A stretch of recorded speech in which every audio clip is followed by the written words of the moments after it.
Bonsoir chers téléspectateurs de notre chaîne numérique Mabanior Télévision. Nous voici dans le cadre de notre émission Anglais Saillant. Émission Anglais Saillant, c'est une émission où nous traitons des sujets saillants politiques, provinciales et politiques nationales. Voilà, je crois que ce soir, au menu, nous allons parler de des grands sujets. Nous allons parler du souhait du Vital Kamerhe, qui est le VK, le président de l'INC, et nous allons parler de la sortie médiatique de l'honorable et Papi Matezolo Eneli du territoire de Luozi dans la province du Congo central. Sur ce plateau, je suis pas seul, je suis avec trois grands vaillants, des acteurs politiques de la province. À ma main gauche, j'ai Yves Paula, fédéral de l'INC, à qui je dis bienvenue dans notre émission Anglais Saillant. Merci, les brillants journalistes Eli, et je salue aussi les téléspectateurs qui nous suivent à la maison. Vous avez disparu dans les médias, on ne vous voit pas. Non, oui, effectivement, je suis trop pris. Les devoirs m'appellent parfois, mais aujourd'hui, je me suis un peu dérobé pour venir ici. Voilà, je crois qu'à ma main droite, nous avions des grands invités. Maître Léonard Senga, il est membre de quel parti? L'Alliance pour le changement. L'Alliance pour le changement avec parti à Jean-Marc Kabound à Kabound. Ah oui, à qui je dis bienvenue encore dans notre émission Anglais Saillant. Oui, merci beaucoup. Je vous remercie pour votre invitation et je salue en passant mes co-débatteurs, aussi les camarades qui nous suivent de partout, surtout le président national Jean-Marc Kabound, toujours Nengue Zalaka. Donc, on est ensemble. Voilà, merci. À côté de Maître Léonard Senga, nous avions un analyste politique, un politologue, je crois des formations, Monsieur Guilain Nienje, qui est venu encore dans notre place sur ce plateau de Anglais Saillant. Je crois que c'est pour la première fois à qui j'ai dit bienvenue dans notre émission Anglais Saillant. Merci, camarade Eli, de m'avoir invité. Je salue mes amis ici présents et tous les téléspectateurs de Mabanior FM et TV. Voilà, merci beaucoup. Je crois que nous sommes suivis aussi à la radio Mabanior FM 99.5. Je vais directement chez Yves Paul par rapport à notre premier sujet qui concerne l'honorable Vital Kamerhe. Comment son tour, soit le tour qu'il a fait à l'est du pays, c'était bien passé, je crois. Oui, Vital Kamerhe, l'honorable, il a prouvé à la face du monde, à la face de nous les Congolais, qu'il est grand leader. Il a fait le tour de l'Est. Il est arrivé même vers le nord, vers Kisangani, où nous avons vu la population depuis que le Congo est Congo. J'insiste bien, depuis que le Congo est Congo, jamais j'ai vu un leader être accueilli, avoir une popularité telle que Vital Kamerhe. Non, c'est un extraterrestre, monsieur. Par rapport à sa proposition, ce n'est pas une façon de piétiner la vision des chefs de l'État. Au moment où il est collaborateur, il y arrive. Les premiers ministres étaient arrivés à ce village de la Bunagana. Il n'est pas arrivé sur le terrain. Les citoyens sont arrivés, mais Kamerhe est arrivé à Bunagana. Après la sortie de ce village-là, il y propose qu'il y ait un dialogue, que les Bakongo, les Congolais doivent se mettre, s'il vous plaît, autour d'une table avec les Rwandais et les Ougandais. Et ce n'est pas une façon de piétiner la vision des chefs de l'État. Non, écoutez, il faut bien comprendre Vital Kamerhe. D'abord, Vital Kamerhe, il est de l'Est. Il connaît les atrocités qui se passent à l'Est. Vital Kamerhe a dit ceci clairement, parce que les gens transforment ce que Vital Kamerhe a dit. Vital Kamerhe a dit ceci. L'M23, nous savons l'M23 est soutenu par le Rwanda, voire même par l'Ouganda. Il a dit clairement, il ne faut pas aller négocier avec le M23. Non, il a dit le M23, si vous êtes réellement des Congolais, déposez les armes et puis venez. Mais comme nous le savons, que ce soit le Rwanda ou le Burundi, nous sommes voisins éternels. Jamais on prendra le Congo, on déplace le Congo, on va mettre le Congo vers l'océan Pacifique. Non, nous serons voisins jusqu'à la fin du monde, entre la RDC et le Rwanda. Pourquoi ne pas approcher le Rwanda, mais pas approcher le M23? Parce que sans le Rwanda, le M23 n'existerait pas. Je vous donne un exemple. La Russie a attaqué l'Ukraine. Qu'est-ce que la Russie avait dit? Que dans 2 jours, je vais dénazifier l'Ukraine. Maintenant, aujourd'hui, ça fait combien de mois? Presque 6 mois. Qu'est-ce qui nous empêcherait de parler avec les Rwandais, de parler avec les Ougandais et de faire disparaître cette histoire de M23? C'est aussi possible. Mais Vital Kamerhe a dit aussi ceci. Si ces gens-là ne déposaient pas les armes, il y a l'option militaire qui les attendra. Il n'a pas inscrit l'option militaire. Mais je vois les gens dire, oh non, Vital Kamerhe veut qu'on ait négocié avec le M23. Non. Le Congo, c'est un État. Un État ne négocie pas avec un mouvement terroriste. Ça ne se fait nulle part dans le monde. Le M23, c'est un mouvement terroriste. Vous croyez que le Congo ira négocier avec eux? Non, nous savons qui soutient, qui sont derrière l'M23. C'est le Rwanda et l'Ouganda. Alors, qu'est-ce qu'il faudrait faire pour anéantir l'M23? C'est simple. Parlons avec le Rwanda, parlons avec l'Ouganda, un point très.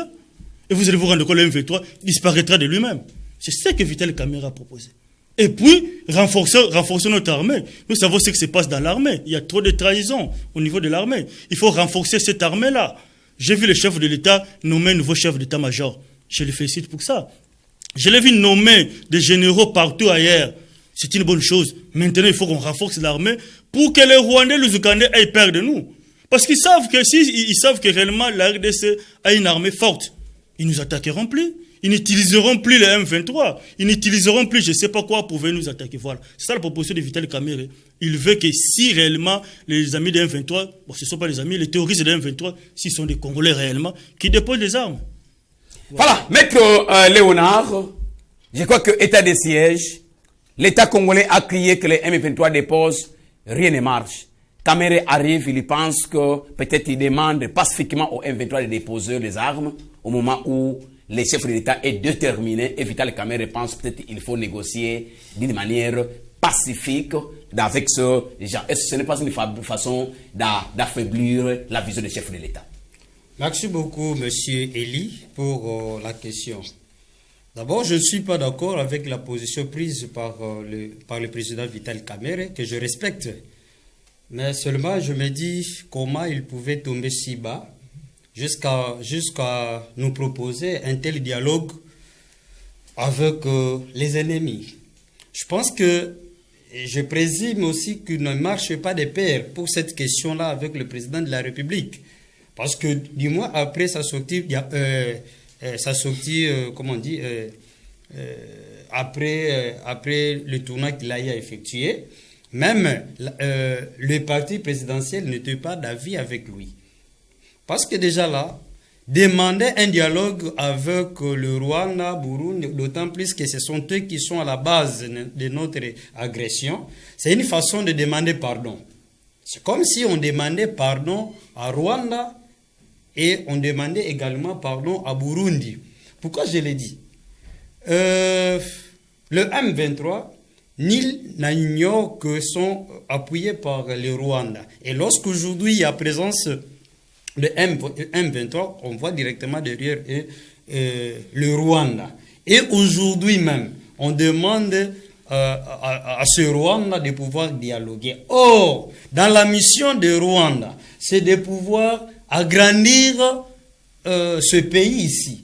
Comment le grandir? C'est de récupérer une partie de la République démocratique du Congo et cette partie, pour que cette partie, revienne à Rwanda.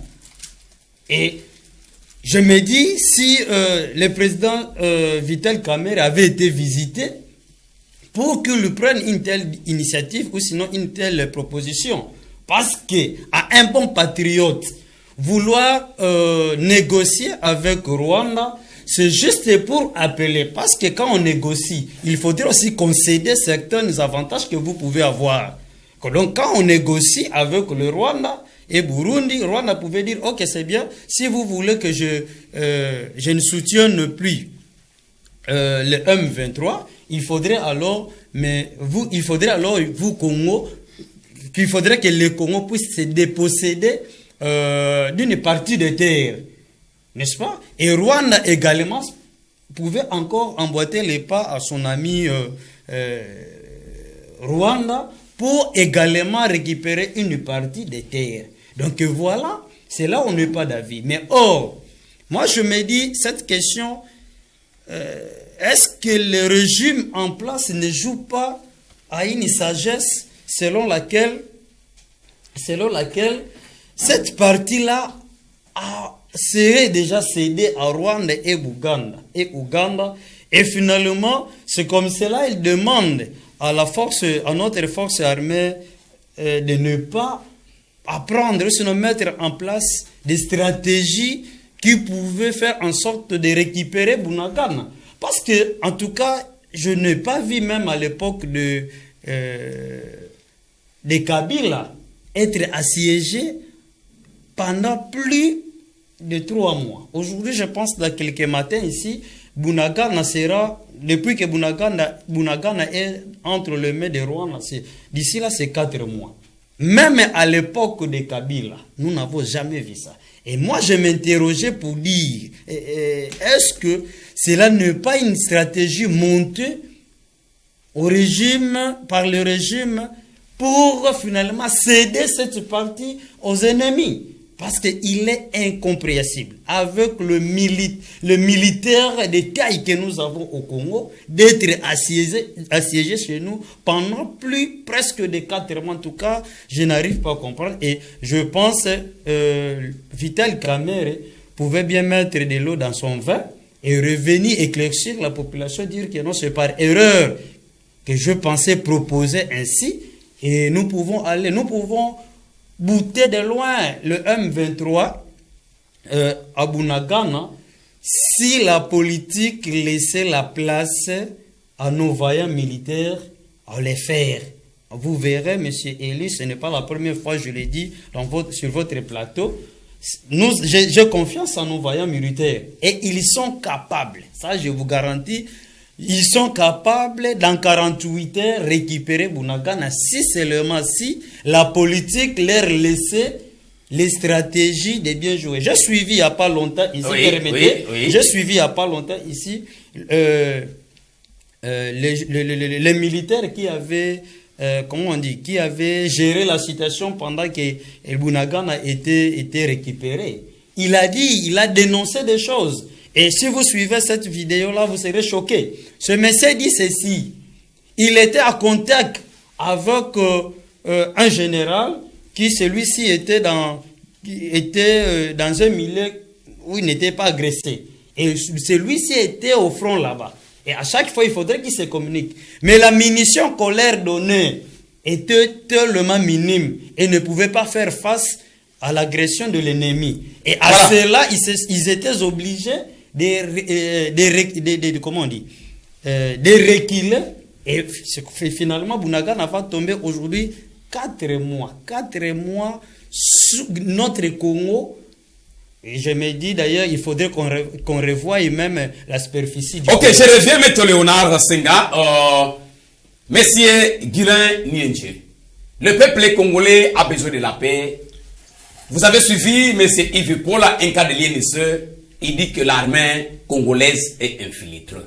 Est-ce que Vital Kamerhe n'a pas raison qu'on puisse dialoguer avec les Rwandais et les Bougandais? C'est dit quoi? Parce qu'hier nous avions vu aussi avec Kabila, il a négocié avec les RCD Goma, un coup d'abattoir, et ce n'est pas une bonne solution pour qu'il y ait la paix à l'Est. Merci, camarade Elie, de m'avoir posé cette question. Moi, je crois que après avoir suivi les propos de Vital Kamerhe, la semaine passée, j'étais ici et j'ai répondu. Mais je vais répondre davantage pour aujourd'hui. Moi, je trouve un paradoxe dans les chefs de Vital Kamerhe. Pourquoi? Parce que déjà, le chef de l'État a négocié avec l'Union africaine pour qu'on nous envoie une équipe formée de plusieurs armées. C'est-à-dire une équipe conjointe des armées déjà, de plusieurs pays, pour venir chasser ces terroristes qui dérangent l'Est de notre pays. Mais alors, où se trouve le paradoxe? Vital Kamerhe, sachant bien que nous avons déjà une armée, nous avons déjà une équipe, nous avons déjà une organisation fondée sur plusieurs armées qui sont venues à l'est de notre pays pour chasser ces rebelles. Comment encore aller négocier avec les Rwandais au moment où nous avons déjà des armées qui sont arrivées à l'est de notre pays, de plusieurs nationalités, plus notre armée, les FARDC, qui sont ensemble, qui montent des stratégies et qui sont bien équipés pour chasser. Alors, au même moment où nous avons une équipe formée de plusieurs armées, et Vital Kamerhe va encore demander à notre gouvernement de négocier avec les Rwandais. Ça, c'est un paradoxe. Alors que sous Joseph Kabila, notre armée était la 10e en Afrique. Et nous avons réussi à chasser même ces rebelles M23. Il y avait un silence total. Et comment aujourd'hui aller négocier avec ces Rwandais pour qu'ils viennent nous dire et nous demander au M23 de rentrer chez eux. Alors les mêmes Rwandais avec qui nous venons de négocier, les mêmes Rwandais qui nous accusent de soutenir les FDLR. Donc les Rwandais ne vont pas accepter notre négociation, notre proposition, autant plus que nous, la RDC, les Rwandais nous accusent d'être derrière les FDLR. Quant à moi, je demanderai toujours à Vital Kamerhe de rejoindre la proposition du chef de l'État, soit de continuer la guerre, soit de continuer à travailler avec les armées dont l'Union africaine nous a envoyés. Peut-être dans ce sens-là, mais pour dire, allez négocier avec Paul Kagame, pour que Paul Kagame nous laisse tranquille, Paul Kagame ne nous laissera pas tranquille. Souvenez-vous, en 2011, je crois, à l'arrivée de Nicolas Sarkozy. Qu'est-ce que Nicolas Sarkozy a dit? Nicolas Sarkozy a dit, je crois, après avoir réussi Nicolas Sarkozy au Parlement, Nicolas Sarkozy a déclaré ceci. Les richesses du Congo ne sont pas seulement là pour les Congolais, c'est pour les autres pays voisins aussi. Donc, tant que notre richesse sera convoitée par les autres pays et par la communauté internationale, les Rwandais, comme la marionnette de la communauté internationale, ne nous laissera pas tranquilles. Tant que Vital Kamerhe va chercher à négocier avec les Rwandais, tant que la communauté internationale va chercher toujours à créer des marionnettes pour continuer à déranger l'autre de notre pays. Donc, pour bien sécuriser notre partie Est, nous avons besoin d'une armée forte, républicaine, bien équipée. À ce moment-là, nous verrons qu'il y aura la paix dans l'Est de notre pays. Voilà, merci Yves Paula. Kamerhe, un pacificateur de son parti politique, l'INC, ou un pacificateur de la République démocratique du Congo. Parce que hier, nous avions vu Kamerhe. Voilà pourquoi j'ai choisi Kabila. Hier, ils étaient à Genève avec Martin Fayulu. Ils vont changer de position. Il va soutenir Fachi. Aujourd'hui, Kamerhe piétine les dispositions prises par les chefs de l'État, un pacificateur de l'INC ou bien de la République démocratique du Congo. Tout ce que tu dis là est faux. Vital Kamerhe ne piétine pas ce que prévoit le chef de l'État, non. Vital Kamerhe a dit, nous encourageons l'aspect militaire, cela veut dire l'armée congolaise. Après ça, nous souhaitons aussi parler avec les Rwandais et l'Ouganda. Je vous donne un cas de l'Ouganda. La République démocratique, on va parler avec l'Ouganda, non? Il y a l'armée ougandaise qui est au pays ici. Mais c'était parce qu'on ne peut pas négocier avec les mais attendez que je parle. Il y a l'armée ougandaise qui est ici au pays, qui est en train de combattre les ADF. Ici, il y a l'armée ougandaise qui est ici. L'ami a parlé de l'armée africaine. Mais moi, j'ai suivi le président kenyan. Il a dit clairement, son armée viendra comme tampon. C'est-à-dire, ils vont se mettre entre le M23 et l'armée nationale. Pour observer que personne n'attaque l'autre. Et si ça se faisait de la sorte, mais Bunagana resterait au mai de M23 définitivement. J'ai suivi aussi le président ougandais qui a dit aucun militaire étranger ne peut aller mourir dans un sol d'un pays étranger. C'est-à-dire quand ces militaires-là viendront, ils ne viendront pas mourir pour mourir pour nous ici. Un autre exemple, il y a la MONUSCO qui a fait 20 ans ici, avec un budget d'$1 milliard, avec une armée, avec des armes et des hélicoptères. Ça fait 20 ans, il y a l'insécurité à l'Est, non? On ne résout pas un conflit que par les armes, non. Il y a les armes, oui, plus il y a aussi la négociation. C'est comme ça que ça se passe. Il favorise l'aspect militaire, c'est-à-dire qu'on renforce l'armée, qu'on chasse ces gens-là. Mais si on chassait les amis de Bunagana, on va aussi chasser le Rwanda, que le Rwanda ne soit plus frontalier à la RDC. Le Rwanda restera. Jusqu'à la fin du mois, le Rwanda restera frontalier à la RDC. Certaines personnes pensent qu'il y a Anguille sur roche. Comment ça se fait que les premiers ministres étaient à l'Est? Certaines autorités du pays étaient à l'Est, n'étaient pas arrivées à Bunagana. Kamerhe arrive à l'Est, il arrive dans ce village-là, Bunagana. Qu'est-ce qui se passe aujourd'hui? Ah, vous avez peur de Vital Kamerhe. Vital Kamerhe, il est de l'Est. D'ailleurs, une information, il ne s'est pas arrêté à Bunagana. Il est passé par Bunagana. Oui. Là où les premiers ministres n'étaient pas arrivés. Mais c'est un Congolais. Là où les premiers ministres n'étaient pas arrivés. Oui, c'est un Congolais. Ils sont les Noirs. Même moi, je peux me déplacer aller jusqu'à Bunagana. C'est territoire congolais. Qu'est-ce que vous voulez? C'est un Congolais, il est passé par là. Où est le problème? Où est le problème? D'abord, il est responsable de l'Est, il est passé par là, c'est un pacificateur. Il n'est pas passé par là pour aller négocier avec les M23. On ne peut pas négocier. Je dis bien, Kamerhe n'a jamais dit qu'on négocie avec les M23. Là, j'insiste, les téléspectateurs, suivez-moi. Kamerhe n'a jamais dit qu'on négocie avec les M23. Non. Les M23, c'est un mouvement terroriste, on ne peut pas négocier avec eux. Mais nous savons qui est derrière les M23, c'est le Rwanda. Si on chasse les M23 du territoire congolais, chassez-le que le Rwanda restera toujours là. Vous voulez qu'on entre en guerre avec le Rwanda toute la vie? On a besoin de développer le pays, non? On doit se parler. Où est le problème? Où est le mal? Les Kounabatoires, on a négocié les RCD Goma. Il faut qu'on ait toujours maintenant, qu'est-ce qu'on va faire avec le Rwanda? Nous chassons les M23, nous mettons en garde le Rwanda. Que cette fois-ci, si vous osez encore nous attaquer par vos marionnettes, ce qui va arriver, c'est si nous fermons les frontières. Il faut leur dire ça comme ça en face. C'est clair. Voilà, merci beaucoup. Je crois que vous avez suivi. Ça, c'était notre premier point par rapport à à la citation, la proposition, les souhaits d'IVK, le président national de l'INC, Vitali Kamere. Nous passons à notre deuxième point, qui est la sortie médiatique de l'honorable Papi Matezolo. Yves pour la INC, je crois que c'est vous, les partis au pouvoir de la province du Congo central. Pourquoi cette agitation quand Papi Matezolo est passé dans les médias, dans les réseaux sociaux et même dans la province du Congo central? Là, je dois rectifier. Personne n'est agité. Ça, non, on sent ça dans les réseaux sociaux. Personne n'est agité. Oui. Ça, moi, je suis ici comme fédéral de l'INC. Oui. Je ne suis pas venu ici comme communicateur. Guy Bandou et de l'INC. Attends que je termine. Je ne suis pas venu ici comme communicateur de Guy Bandou. Tout ce que je dirais, c'est dans le langage que moi, en tant que fédéral de l'INC. Oui, comme Guy Bandou aussi, l'excellence Guy Bandou, le gouverneur, il est aussi de l'INC, ce n'est que normal. Je vais dire aux téléspectateurs, je vais expliquer d'abord qui est Papi Matezolo. Papi Matezolo, c'est un élu, il a été élu 2 fois. Premièrement en 2011, au niveau du territoire de Songololo. Et en 2018, au niveau de Louise. Papi Matezolo a été élu à Songololo grâce à Nemwadantse qui est notre Nkaka. C'est grâce à lui que Papi Matezolo a été élu. Mais qu'est-ce qui s'est passé? Après un temps, à cause des intérêts, Papi Matezolo a trahi Nkaka. Nous savons ce qui est arrivé après. Il a quitté le BEDEM qu'il a formé parce qu'il a été formé, façonné par Nkaka. Il a quitté le BEDEM pour devenir vice-ministre parce que Nkaka avait dit niat pour ses intérêts. Il est parti là-bas. Ça, c'est de 1. De 2, il a été réélu, sachant qu'à son rôle, on ne peut pas le lire, il est parti à Louise. Il a été réélu là-bas comme un député. Il arrive ici, il commence à attaquer Atouma Toubouana. On ne dormait pas ici. Papi Matezolo a attaqué Atouma Toubouana. Je ne sais pas, je ne dis pas qu'il était seul. Mais il a attaqué sérieusement Atouma Toubouana. Jusqu'à ce que Atouma Toubouana est parti. Justin arrive au pouvoir. Curieusement, nous voyons Papi Matezolo honorable commencer à attaquer sérieusement Justin. D'ailleurs, Justin, on l'appelle Kiveninza, mais lui l'appelle Kiveni Satan. Sans raison comme ça, on ne comprend pas. Papi Matezolo se réveille un bon matin, commence à attaquer Justin Luemba. Avant l'organisation des élections, Papi Matezolo était candidat. Lui croyait qu'en allant vilipender Guy Bandou, à l'époque candidat, qu'il obtiendrait des voix, qui serait élu. Il a sérieusement vilipendé le docteur Guy Bandou. J'ai des preuves. Je vais lire ça à la télé. Il a dit des choses. J'ai dit des mensonges par rapport même à son origine. C'est pendant la campagne, attendez, je crois. Mais tous les coups sont permis. C'est ça la politique que Papi Matezolo fait. Il faut être sérieux. C'est un honorable député. Il a dit des choses.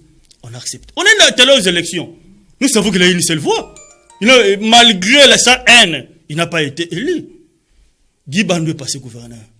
Curieusement, le même Papi Matezolo vient attaquer Guy Bandou sans raison. Mais si, il faut qu'on soit sérieux. Non, non, écoutez. Si il attaque, laissez-moi le il a toujours attaqué. Je reviens. Laissez-moi parler. S'il attaque, il a toujours attaqué parce qu'il sent qu'il est défenseur du peuple, il est député. Il y a un système d'incompétence qui rayonne tous ces gens-là. Une bonne question. Je vais vider tout ça. Oui. Il attaque Guy Bandou sans raison. Je vous ai dit la jeunesse, comment il a commencé, comment il est. Donc il est comme ça. Là, on le comprend. C'est à lui qu'il continue avec ça. Défendre la population. Et c'est pour ça qu'il a un parti à connotation tribale. Ce n'est que lui. Il défend quelle population? Il se présente, il dit, Bana Matadi, Stade Wana, Bobo, Zalasiri, Nangote, Bakosa Kibino. Ah, mais l'honorable, si tu n'as pas des informations, viens chercher ces informations, on va te les donner. Le gouvernement provincial a signé un accord avec la BSECO, qui est l'agence qui s'occupe de tous les projets presque du gouvernement national. La BSECO. Ils ont signé un accord. Ils sont prêts à financer les stades.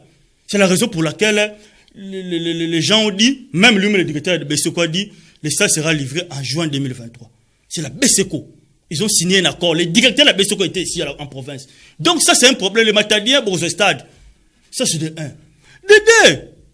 Il se permet à dire, oh non, d'ailleurs, Koutou, Guy Bandou, Avanda, Aloba, je parle à Lingala parce qu'il a parlé à Lingala. N'a pas essayé, Aloba, Kikongo dans 30 minutes. Mais ils sont sérieux. Le docteur Guy Bandou, l'excellence, parle bien le Kikongo. Pour preuve, il a fait 10 ans à Kisantu comme étudiant. À Lika. Le Papi Matezolo, qui croit que quand on parle bien Kikongo, on est Mukongo. Et les autres qui parlent mal, les ne sont pas des Bakongo. Mais là, il faut faire attention. Attends, laissez-moi parler. Non, laissez-moi parler. Oui, 30 secondes. Prenez même tout mon temps que j'explique à la population. Oui, 30 secondes. Voilà. Il dit, écoutez, pas même Tezola parlait lingala, non? J'ai senti le lingala qu'il parlait à un accent paysan. C'est ça la... C'est quand même, écoutez! C'est ça la phonétique. Maintenant, écoutez, ça prouve qu'il parle un lingala des villageois. Mais qui lui fait Non, problème? là, cela retire ça.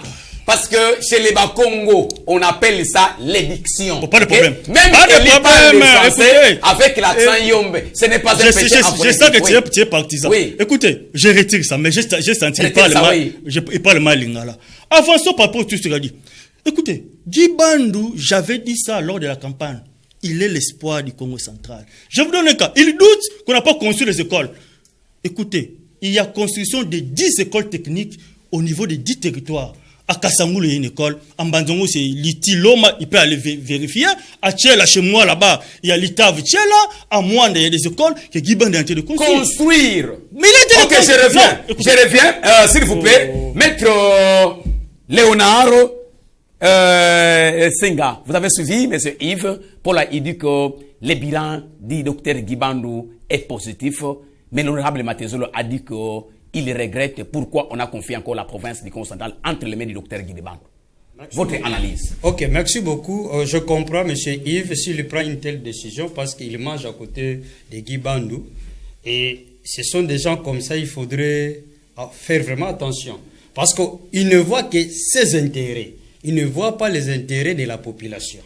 Nous sommes là, nous ne voyons pas les intérêts de la population. Qu'est-ce que je dis? Permettez-moi, je ne vois pas mes intérêts propres, mais je vois les intérêts de la population. Parce que j'aurais du mal de bouffer, de savonner pendant qu'à côté de moi, il y a quelqu'un qui craint des faim. Donc ça, il faudrait revenir un peu voir comment vit la population. Monsieur, je ne voudrais pas parler au nom et pour le compte de l'honorable Papi Mantezo. Oui, faites le bilan. Oui, pour moi, on peut évaluer le gouverneur par son programme. J'ai suivi du début à la fin, monsieur Yves, incapable de nous dire les programmes effectifs du gouverneur Guy Bandou. Incapable. Parce qu'on on ne peut l'évaluer que par son programme, n'est-ce pas? C'est dans son programme tel que présenté, il nous a promis ça. Qu'est-ce qu'il a déjà fait dans les 100 jours? C'est comme cela. Et d'ailleurs, même les députés provinciaux devraient l'évaluer par rapport à ça. S'il avait été élu, c'est par rapport à son programme, n'est-ce pas? Aujourd'hui, il nous parle des problèmes des écoles. Ça, c'est la honte. Monsieur Yves, je ne sais depuis quand vous êtes à Matadi. Je vous rappelle, au moment du fait gouverneur Jacques Mbadou, ce monsieur ici, le fait gouverneur Jacques Mbadou a appelé la population, nous étions à son temps au terrain Karedjaf. À cette occasion-là, nous avons vu le gouverneur ici remettre une enveloppe à chaque administrateur du territoire qui était accompagné d'une équipe, d'une enveloppe de 55 000 $, quelque chose de comme ça. Aussi, un lot de 1000 sacs de ciment, également un lot de 1000 tôles de 3 mètres. Voilà la personne qui avait cette intention de pouvoir s'investir en l'enseignement. Alors que, à son arrivée, qu'est-ce qu'il devrait faire? D'abord voir ce qu'a fait son prédécesseur Jacques Mbadou. Est-ce que c'est argent, parce que c'est l'argent des Nécongo, c'est notre argent, il devrait veiller d'abord à ça, l'utilisation de cet argent ici. Mais d'une manière précipitée, j'ai les images d'un bicoque qu'on vient de construire à Louosi. À la fin de cette émission, je vais vous faire voir un bicoque. Aujourd'hui, lui qui veut s'investir en enseignement, il sollicite à l'Assemblée provinciale ici qu'on lui accorde le privilège, un privilège de pouvoir assister ou sinon donner, je sais que vous alliez arriver à ce point-là, de pouvoir donner une prime locale. Mais mon cher, cette prime-là n'est que pour 5 mois. Regarde, nous devons réfléchir, nous sommes intellectuels. Cette prime-là, monsieur Eli, n'est que pour 5 mois, août, moi je pense août, septembre, octobre, novembre, décembre. N'est-ce pas? Et après décembre, au mois de janvier, ils cherchent à soulever les enseignants. Et on risque même, j'ai fait mes analyses.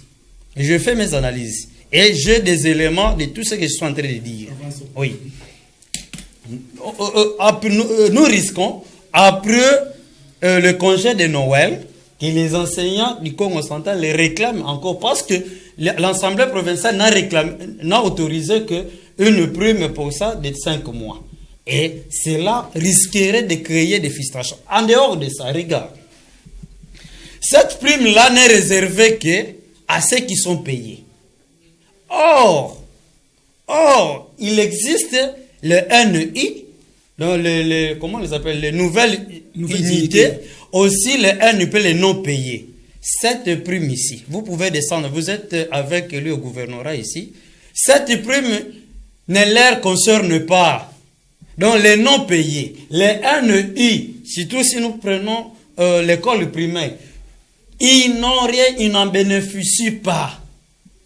Et voilà, je pouvais encore accepter, s'il était bien accompagné, que cette prime ici ne soit réservée qu'à cette catégorie de personnes ou d'enseignants qui ne sont pas payés par l'État. Mais celui-ci, le NI et le NEP, est privé de son salaire, est privé de la prime. Est-ce que là c'est pour résoudre les problèmes ou fustiger ces gens ici? Que donc, ça ce n'est que pour parler d'abord de l'aspect enseignant. Mais s'il faudrait prendre d'autres aspects, voilà pourquoi j'ai dit tout récemment, j'ai dit les bilans, ici est fiasco, les 100 jours ici est fiasco. Oh, c'était l'espoir. Le Guy Bandou était l'espoir de Nekongo, mais il nous a trahis. Voilà, Monsieur Guilain, Guy Bandou, 100 jours, des gens commencent à les critiquer. On ne peut pas d'abord laisser notre fait de travailler vilagueur qui a eu dans la province. Atoumatoubouane est parti, Justin est parti, Guy Bandou est venu. Et c'est le moment maintenant de commencer vraiment à fixer les yeux sur les gouverneurs venus. Oui, Élie, le moment est venu parce que la fois parce que vous m'avez réussi, je vous ai dit que je n'ai pas encore eu à ma possession tous les éléments relatifs à la gestion de Guy Bandou. Mais depuis la sortie médiatique de l'honorable Papi Mantezolo, à qui je salue, j'ai maintenant quelques éléments à ma possession pour essayer un peu de voir le bilan des 100 jours du docteur Guy Bandou. Alors, je tourne d'abord du côté de mon frère là-bas, Yves, qui me dit que Mantezolo est toujours opposant, il s'est opposé contre Atou. Atou, Justin Louema, maintenant Guy arrive encore. Mais je le retourne dans l'histoire. Étienne Tshisekedi qui était opposant, éternel, il est mort même opposant. Il s'est opposé à Mobutu, il s'est opposé à Joseph Kabila depuis jusqu'à sa mort. Pourquoi on ne les critique pas? On veut seulement pointer du doigt à Mantezolo. Alors, Étienne Tshisekedi est resté opposant éternel dans ce pays. Et comme vous prenez Alpha Condé, était opposant éternel, 32 ans, 34 ans d'opposition dans son pays au Guinée. Donc, Papi Mantezolo ne fait que jouer son rôle étant que député. Moi, je ne vais pas entrer dans ces débats-là de guerre politicienne, mais je dis que Mantezolo est en train de jouer son rôle de député. Alors, Mantezolo a fait un jugement de valeur. Moi, je vais faire un jugement de fait. Écoutez, Guy Bandou est arrivé ici, je crois être là, 3 mois et demi. Mais, quand Guy Bandou est arrivé, il a été élu sur base de quel programme, disait mon frère à côté ici. Est-ce que son programme a été chronogrammé dans le temps et dans l'espace? Je crois non. Donc, la faute incombée ou l'échec de Guy Bandou dans les 100 jours est incombé dans l'Assemblée provinciale. Pourquoi? Parce qu'ils ont été aveuglés, je ne sais pas, si par l'argent ou par les promesses. Est-ce qu'ils ont vérifié l'exercice politique de Guy Bandou? Donc les mêmes causes produiront les mêmes effets. Alors, pour le bilan de Guy Bandou, moi je dis que j'emboîte les pas. Je suis les propos de l'honorable Mantezolo. Le bilan est au rabais. Le bilan est faible et quasiment inexistant. Donnant un exemple de l'enseignement primaire que nous avons paraphrasé la fois passée, l'excellence Guy Bandou va donner la prime aux enseignants de l'école primaire, sans tenir compte, dans l'enseignement primaire, nous avons le NI et le NP. Lui va encore ajouter la prime à ceux qui touchent déjà la prime institutionnelle et les salaires de base. Alors, dans l'enseignement primaire, nous avons des NI et des NP qui ne touchent rien. Depuis que nous sommes rentrés, il y a cela bientôt 2 mois. Cette catégorie de personnes ne touche rien. Et lui vient encore proposer à l'Assemblée provinciale, d'ailleurs, ça a été délibéré et il a réussi le gain de cause. Il a donné la prime aux enseignants de l'école primaire qui touchent déjà les salaires. Mais aussi, je vais dire à mon frère à côté ici qui soutient Guiban parce qu'il est dans son cabinet, prouvez-nous, vous êtes dans la cellule de communication, cellule de presse de Dr Guiban. Prouvez-nous avec les images en appui que vous avez construit 10 écoles dans 10 territoires. Et où se trouvent les projets pour la ville de Matadi et la ville de Boma. Donc, mon frère, en tout cas, cessez de mentir. Nous sommes ici à Matadi, nous vivons dans le Congo central. Il n'y a aucune réalisation de Guiban depuis son arrivée. Et je veux aussi, pour terminer, dire, quand Jacques Ibadou est arrivé, nous avons vu, il a démontré de quoi il est capable, nous avons vu là où il a laissé les stades, et aussi, il nous a laissé un héritage aujourd'hui, les branchements sociaux. Plus de, je crois, 50, je crois de 200 000, de 20 000 maisons ont bénéficié des branchements sociaux. Donc, le bilan de Guy Bandou est quasiment Merci beaucoup. inexistant. Merci, monsieur Guilain. Monsieur Yves Paul, je sais que votre impatient, vous avez la parole. Mais je crois que... Bon, vous m'avez d'abord accusé de dire que non, je suis partisan de ma thèse. Non, justement, je voudrais rappeler que l'interférence linguistique en français, ce n'est pas un péché. Vous avez la parole pour attaquer. Laissez-moi aussi le temps.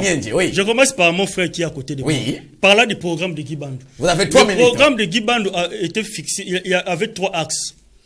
D'abord, la cohésion provinciale, la réindustrialisation de la province et puis le développement, tout ça, les infrastructures. Nous commençons par la cohésion. Effectivement, il y a cohésion provinciale.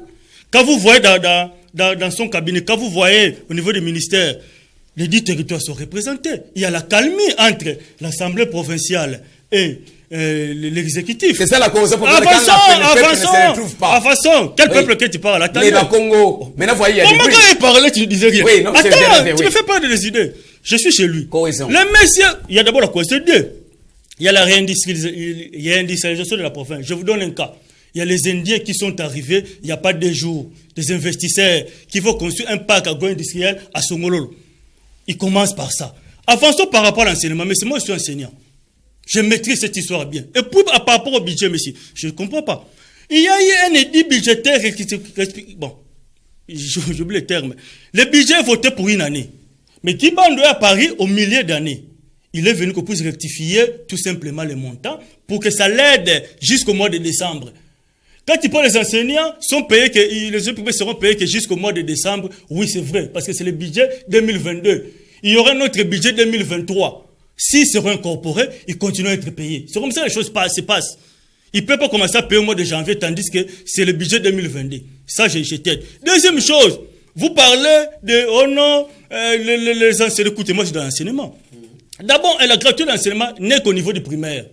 Il y a au niveau du primaire qui a la gratuité. Au niveau du secondaire, les enfants payent les frais scolaires. Il y a les primes pour les enseignants. Lui a pris tout ce que ces enseignants gagnent, il ajoute quelque chose. C'est une bonne chose. Vous voulez qu'il fasse quoi? Les enseignants attendez, mais effectivement, frère, vous attendez. Posez-vous la question d'abord, il y a combien d'enseignants? Non, écoutez, il y a combien d'enseignants? Non, tu es ignorant. Il y a combien d'enseignants au niveau de la province? Monsieur Léonard, attendez votre maman. Laissez monsieur Yves Paul là. Il y a combien d'enseignants au niveau de la province? Au niveau du primaire. Rien qu'en Matadi, il y a plus de 5 000 enseignants. Prenez le cas, quand nous prenons primaire, ça peut faire 2500 enseignants. Prenez de Kassangoulou à Mwanda, ils sont au nombre de combien? Il y a combien d'inspecteurs? Quand chacun gagne 30 000, on l'ajoute par rapport à ce qu'il gagne, 30 000. Vous savez, ça fait combien? Faites le calcul. Ça fait combien? À part ça, le monsieur parle ici, il a suivi Montezor. Sinon, que normal, je comprends, il doit suivre Montezor. Parce qu'un homme normal ne peut pas suivre ce que Montezor a dit. Quand vous dites des choses. Vous ne voulez pas que je parle. C'est parce que Montezor était suivi par la province. Donc, pour dire que non, des gens qui sont dans la province, vous voulez dire que non. Quand vous dites. Écoutez, bon, je retire. Je suis trop violent aujourd'hui. Écoutez, je retire. Écoutez, quand vous dites des choses, il faut donner des faits. Moi, je vous ai dit, Guy Bandou construit des écoles. Effectivement, il construit 10 écoles. Vous voulez avec les images. Vous voulez des images? D'abord, attendez, vous voulez des images? Oui. Vous aurez des images. Okay. Comme vous aimez regarder la télé, vous aurez des images. Ça, c'est de 1. Guy Bandou donne des books. Vous voulez des images? Vous aurez des images par rapport à la bourse. Guy Bandou, que vous critiquez de gauche à droite, des gens entendent dire, oh non, il n'y a pas de frais de fonctionnement, les ministres n'ont pas de frais de fonctionnement. C'est faux. Moi, je suis à côté des ministres provinciaux. Ils ont les frais de fonctionnement chaque mois. Il dit que les gens au gouvernorat, ils sont nommés à pêle-mêle. Il y a quelqu'un qui m'a dit au niveau de communication, il y a 57 communicateurs. Ce qui est faux. Ils sont nommés de 37, pas 57. Autre chose, je vous apprends que je ne suis pas dans sa cellule de communication. Je suis fédéral de l'INC. Si je travaille au gouvernorat, pas comme dans sa cellule de communication. Comme fédéral. Comme fédéral. Mais, écoutez, d'abord, je suis ingénieur agronome de formation. Attendez, mais je peux. Je vous en prie, les amis. Écoutez, Monsieur Guélin, je vous en prie. Moi, je vous ai posé la question, vous travaillez où? Je vous ai présenté pour nous dire que je suis au gouvernement. Voilà pourquoi je te demande. Avancez vos arguments, on est de se présenter scientifiquement. Donc, pour vous dire tout simplement que le bilan de Guy Bandou est visible. Pour preuve, vous avez parlé, je vous donne encore un cas. Il n'y a pas longtemps, il a inauguré 8 ponts concernant les routes de décès agricoles. 8 au même moment. 8 ponts au même moment. Et puis il fait tout ça pendant 3 mois. Il n'a fait que 3 mois. Oui, on vous demande des preuves, ça va arriver, mais il y a une question de relance. Matezolo, vous étant né Mukongo, l'honorable Matezolo condamne les comportements du docteur étant médecin, il doit enterrer des gens dans une fosse commune. Vous étant Mukongo, comment vous avez analysé en suivant Matezolo à la télé, condamner parce qu'il a dit que non, ils payeront tout ça. Il faut poser cette question au ministre. Il y a un ministre de l'Intérieur provincial, non? Oui, vous étant Mukongo, je crois, oui. Écoutez, que je sois Mukongo, je vous réponds pas. Je dis, allez poser la question. Cette personne enterrée dans une fosse allez poser la question au ministre de l'Intérieur qui est sur place. Pose-lui la question. Pourquoi ces gens-là ont été enterrés comme ça? C'est à Lumumba, ils ont donné une somme pour éviter les travaux. Il était là. Tu m'as pas suivi? Oui. J'ai dit que la province a signé un contrat avec la BCECO, non? Mais les travaux n'ont pas encore commencé. Mais attendez, les travaux commenceront. Ils ont signé un accord avec la BCECO. Le stade sera financé. Donc pour s'attendre le mois de juin. Le mois de juin, ce sera au moment où on va livrer le stade à la population matadienne. À la population matadienne. Voilà, rendez-vous. Maître Léonard, vous avez suivi. Il y a encore un dossier. L'honorable Matezolo, les sécurités anti-machi. Il y a eu une commission envoyée par le gouverneur de la province, accompagnée par les conseillers en communication.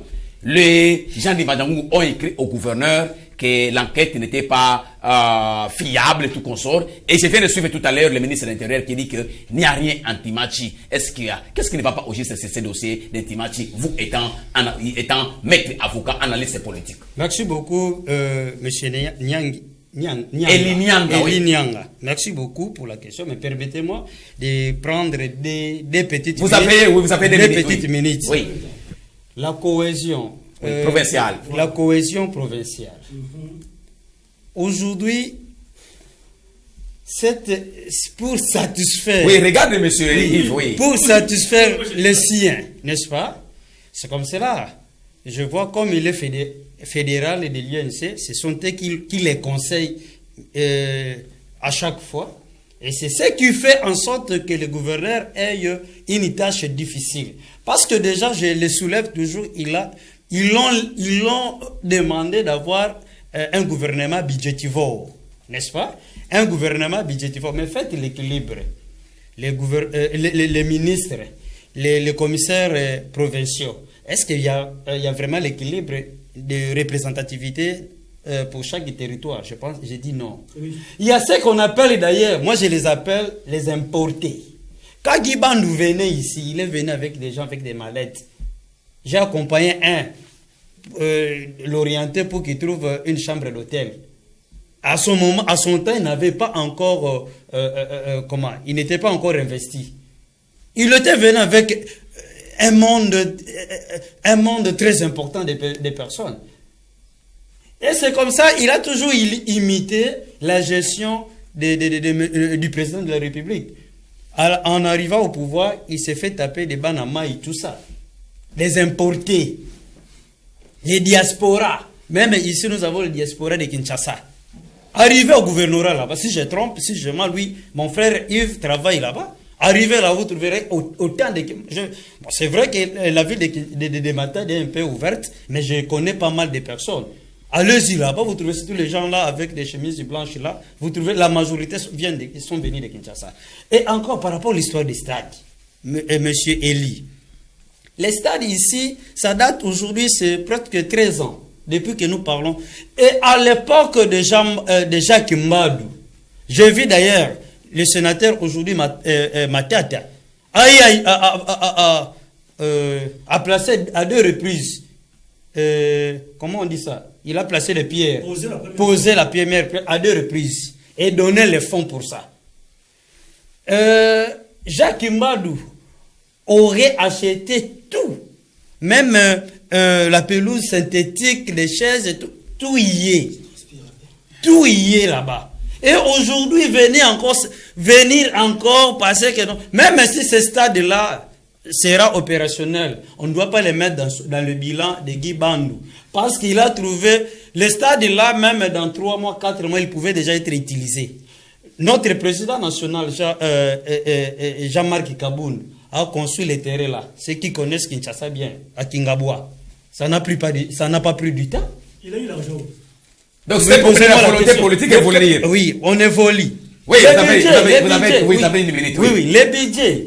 C'est vrai que le budget est anal. N'est-ce pas? Oui. Ça c'est vrai, j'en maîtrise.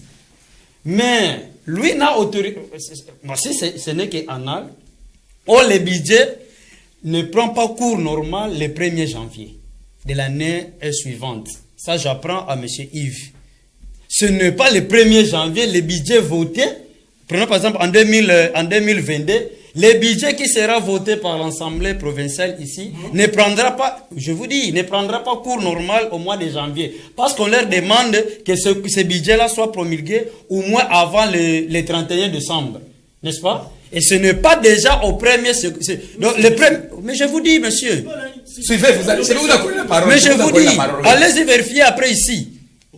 C'est comme ça que tu constates. Attends, allez-y constater. Le salaire des fonctionnaires ne change pas le premier trimestre de l'année. Vous savez pourquoi? Le premier trimestre de l'année, constaté dès notre sortie ici, ça ne change pas parce que le budget ici prendra aussi le premier trimestre de l'année prochaine. Que donc, s'il faut revenir à vous dire, après le mois de décembre, oui, les mois de janvier, février, mars, les enseignants ne toucheront plus les 30 000. Et encore, je vous signale ici, je vous fais constater, mon cher, est-ce qu'il faut continuer à donner la personne qui a son pain un peu ou sinon donner à celui qui en manque? C'est là le problème, c'est là où vous n'aidez pas le docteur Guy Bandou. Vous devez l'aider. L'enseignant touche déjà ces 300. Je vais citer. Oui, merci. Je pense qu'il y a un autre point que je dois répondre. Non, c'est ok. Oui. Donc l'enseignant payé touche déjà ces 300 quelques 2000. En principe, il faudrait penser aux nouvelles unités et puis les non payés. C'est ce qu'avait tenté faire, comment on l'a appelé, celui qui Mbadou avait succédé. Mbachi Bassia. Avait créé une prime spéciale. J'étais encore à son temps enseignant des humanités. Voilà, merci. Mais par rapport au problème de l'insécurité constaté dans les territoires de Mbanzangungu. Vous savez, les problèmes de la sécurité, c'est un problème sérieux à traiter sans alcool, sans sentiment, sans je ne sais quoi. Parce qu'il s'agit de la sécurité. Au risque, je dis encore, oui. Je prends encore Simon Tiloulou. Je le suivais à son temps, j'étais encore dans l'IDPS quand je le suivais, qui était entré, Simon Tiloulou. À son temps, il était dans la société civile, je ne sais pas s'il est encore là. Mais ce monsieur ici, je pense que il a prophétisé tout ce que nous voyons aujourd'hui. Simon Tiloulou, acteur de la société civile, avait souligné, je pense il y a 5 ou 6 ans passés, le long de la route Kassangoulou, le pont ici que nous avons ici, Pozo. Le long de la route est acheté beaucoup plus, permettez-moi, fais-moi passer le terme, par les Mingizi là. Ceux qui viennent d'autres provinces, ce sont eux. Malheureusement aussi pour nos ayants droit. Et aujourd'hui, les problèmes qui se passent en tout cas, je même lis la lettre des notables de ce coin-là. Et je demande, c'est maintenant le conseil que je donne au docteur. Oui, c'est votre dernier mot. Ah, si c'est le dernier mot. Oui. Ok. Le conseil est qu'il puisse prendre ça avec autorité. Vous envoyer des personnes compétentes pour faire des enquêtes. Ce n'est pas les journalistes. Il faudrait prendre... Non, le ministre de l'Intérieur aussi vient d'être là, il a dit qu'il n'y a rien. Non, il faudrait envoyer une équipe sérieuse, capable de pouvoir constater, mais parce que ces gens-là ne se plaignent pas jour et nuit en vain. Merci beaucoup, M. Maître Léonard. M. Guilain, Nienje, votre dernier mot, qu'est-ce que vous pouvez demander au gouverneur élu, le docteur Guibandou, qui dirige actuellement la province? Voilà. J'avais entendu ici parler de la cohésion provinciale, mais je ne sais pas où se trouve cette cohésion. Parce que quand on parle de la cohésion, on doit les définir dans les 3 dimensions. Cohésion structurelle, organique et fonctionnelle. Mais ici, on nous dit, quand on a composé un gouvernement éléphantesque de 20 membres, on dit c'est la cohésion provinciale. Je sais pas où se trouve la cohésion provinciale? Dans un gouvernement pléthorique où les gens sont venus seulement pour leurs propres intérêts, on dit c'est la cohésion provinciale. En tout cas, moi, je ne sais pas. Pour parler de la cohésion provinciale, on doit parler de la cohésion dans ces 3 dimensions, structurelle, organique et fonctionnelle. Alors, par rapport à ce qui se passe au niveau dans la province, rien ne marche. Vous étant acteur politique, qu'est-ce que vous demandez au gouvernement provincial actuellement? D'abord, je demande au gouverneur Guibandou de cesser avec la routinisation au charisme. Cela veut dire que quand il a promis, il ne réalise pas, il doit se prononcer. Il doit se prononcer. Parce qu'il a promis, non pas à la population, mais aux députés. Il doit se prononcer auprès de ces députés que je n'arrive pas à travailler. Sinon, qu'il abandonne, qu'il jette l'éponge. Voilà, merci. Qu'il abandonne, qu'il jette l'éponge. Mais M. Yves Paula, toujours à citer, mais je sais que vous êtes un politicien. Votre dernier mot dans 30 secondes. Par rapport à ce oui. a dit, par rapport au gouvernement éléphantesque. Quand vous allez à Kinshasa, il y a 10 ministres, 8 commissaires. Au niveau de Lualaba, la même chose. 10 ministres, 8 commissaires. Donc ce n'est pas du nouveau dans ce pays-ci. Attends, j'avance. Non, je vous en prie, oui, essayez. Le gouverneur Guibandou a posé déjà des pierres. Il a posé les jalons. Nous voyons ce qu'il fait. Il construit des écoles. Il donne la bourse. Ce qui ne s'est jamais fait dans la province. Il construit des écoles. Il signe des contrats. Les investisseurs arrivent. Et dans 3 mois, nous avons vu ce que le gouverneur a fait. Attendons-le dans une année, vous allez voir. Voilà. Merci beaucoup. Nous sommes arrivés à la fin de notre émission Anglais Saillant où nous avions reçu Yves Paula fédéral de l'INC à qui je dis merci d'avoir répondu à notre invitation. Merci. À la prochaine occasion. Ok, merci. Et à ma main droite, j'avais Maître Léon Senga. C'est quoi? Oui, Senga, je crois qu'un membre du parti politique de M. Jean-Marc Kabound, à qui je dis merci d'avoir répondu à notre invitation. Oui, merci beaucoup, mais permettez-moi, je voudrais, permettez-moi. Non, nous avons terminé l'émission maintenant. Oui, parce que un mot seulement. Oui, prendre le peuple congolais à témoin, comment est-ce que notre siège à Kinshasa est en train d'être vandalisé. Voilà, merci. Par les ennemis. Là je vais chez M. Guilé Nienje, à qui je dis aussi merci d'avoir répondu à notre invitation dans notre émission Anglais. En tout cas, merci beaucoup, Elie, de m'avoir invité. Je crois que dans la prochaine occasion, je vais toujours participer pour l'intérêt de la population et du Congo central de la ville de Matadi. Merci beaucoup. Nous sommes arrivés à la fin de notre émission Anglais Saillant aujourd'hui où nous avions reçu 3 grands invités. Je remercie Eric Solo, Clovis Solo qui était à la régie et puis Locos Mameno derrière nos caméras et puis Shadrach derrière nos caméras. À nous revoir prochainement dans un autre numéro Anglais Saillant. Bonsoir et puis je ne sais pas par rapport à l'heure que vous suivez cette émission, on se retrouve prochainement avec notre numéro. Ciao.